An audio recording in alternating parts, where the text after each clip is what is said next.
انسان زندگی میں جب جدوجہد کرتا ہے، کوشش کرتا ہے، وہ بہت سارے دنیاوی اسباب اختیار کرتا ہے، جتنی عقل اللہ نے دی ہوتی ہے اس عقل کا بھی وہ استعمال کرتا ہے، کوشش کرتا ہے کہ کچھ اچیو کر سکے زندگی میں، کچھ مقاصد کا حصول اسے میسر آئے۔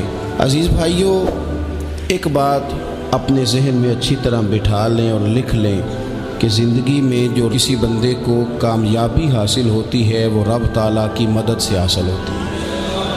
اگر رب تعالیٰ مددگار ہو تو پھر کوئی چیز بھی رستے میں رکاوٹ نہیں بنتی، اور اگر مالک کریم کو منظور نہ ہو تو انسان بہترین سیاستدان ہو، اچھا ایڈمنسٹریٹر ہو، اس کا ذہن بڑی وسعت رکھتا ہو، بڑی اچھی پلاننگ کرنا جانتا ہو، سارا کچھ ہو، تو بندہ ناکام ہو جاتا ہے۔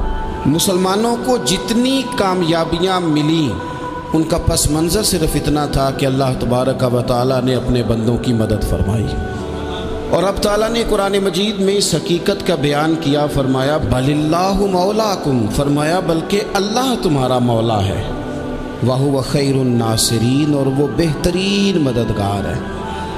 وہ جو رب تمہارا مولا ہے وہ بہترین مددگار ہے، اور اگر وہ مدد کرے تمہاری، سورہ آل عمران میں آگے جا کے ارشاد فرمایا اگر اللہ مدد کرے تو پھر تم پر کوئی غالب نہیں آ سکتا، اور اگر وہ تمہاری مدد چھوڑ دے تو پھر کوئی تمہاری مدد کر سکتا، کوئی مدد نہیں کر سکتا۔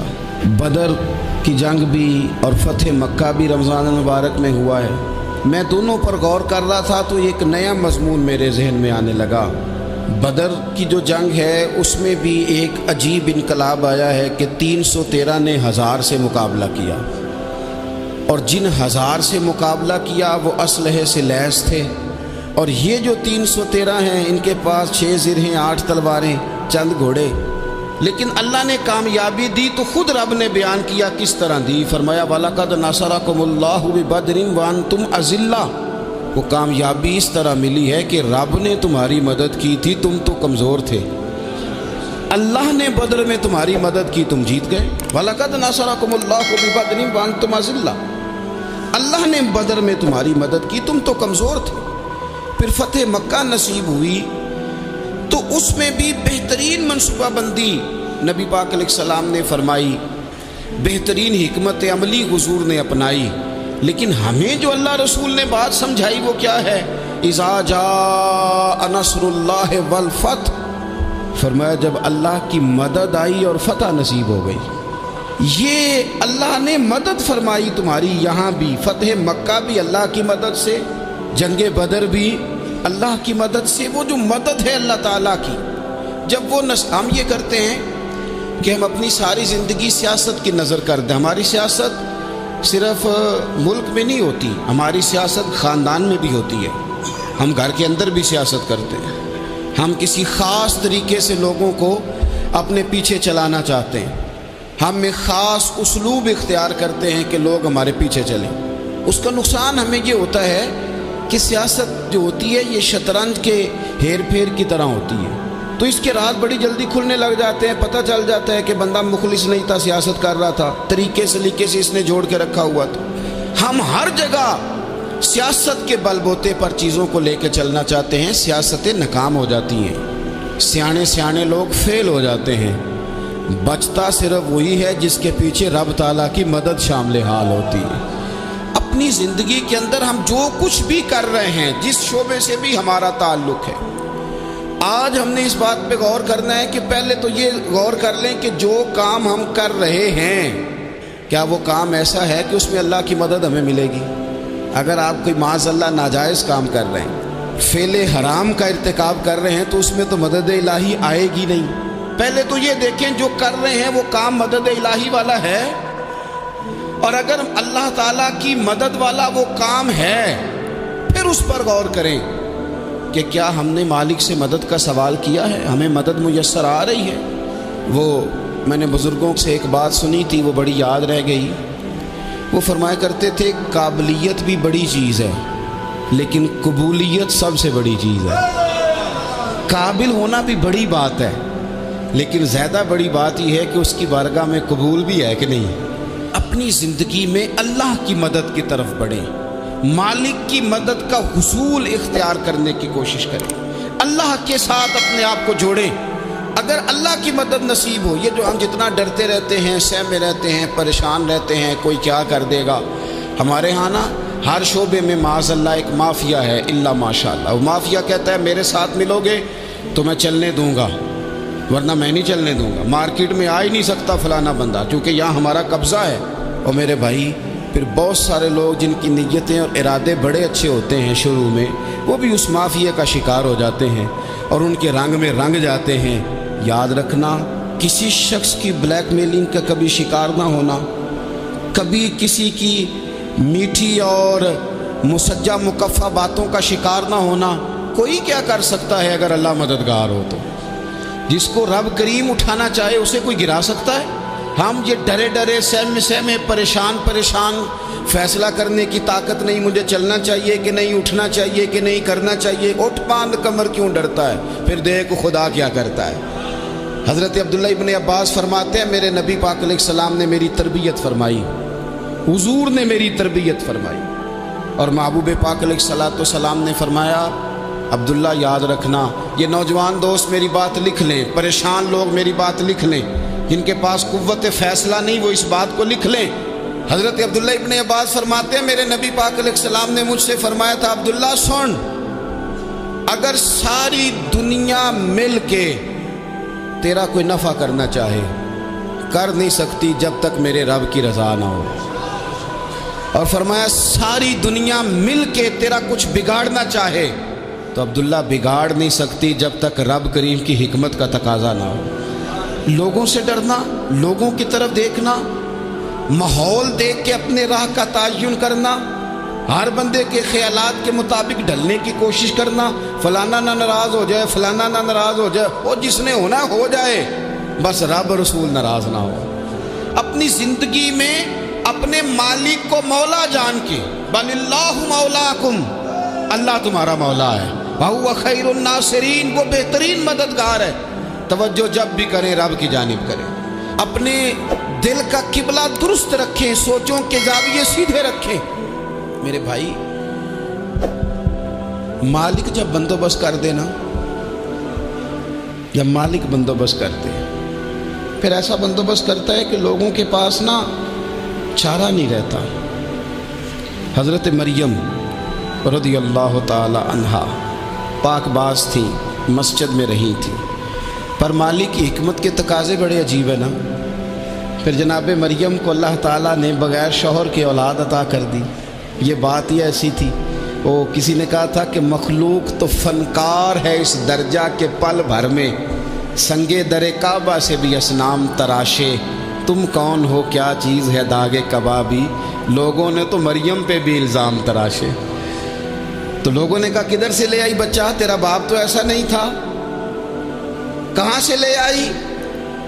اللہ کرے میں آپ کو سمجھا سکوں، ذرا اپنے آپ کو وہاں کھڑا کریں کہ ایک پاک باز عورت، پاک باپ کی بیٹی، طیب ماں کی بیٹی، اور اللہ کے گھر میں پرورش پانے والی خاتون، ایک وہ وقت اور ایک یہ وقت کہ اس عورت کو کٹہرے میں کھڑا کر کے پوچھا جا رہا ہے کہ معاذ اللہ تیری گود میں بچہ جائز نہیں ہے، کہاں سے لائی ہے؟ اب خود سے صفائیاں بندہ کتنی کو دے، کتنی کو وضاحتیں کرے۔ اور میں نے تو اپنی زندگی میں دیکھا ہے زیادہ وضاحت دینے والے کو بھی لوگ جھوٹا سمجھنے لگ جاتے ہیں، زیادہ وضاحت دینے پر بھی لوگ کمزوری کا اظہار سمجھتے ہیں کہ کمزور پڑ گیا۔ آپ صلح کی کوشش کرتے ہیں، سامنے والا بزدل سمجھ لیتا ہے، زیادہ وضاحتیں بھی کمزور کر دیتی ہیں۔ اب حضرت مریم کو کٹہرے میں کھڑا کر کے کہا بچہ کس کا ہے؟ تو پھر خدا بندوبست جب کرے، اللہ جب مددگار ہو، تو پھر حضرت مریم کی گواہی درختوں سے نہیں دلوائی، اس نے پتوں سے نہیں دلوائی، پھر فرشتے نہیں بھیجے۔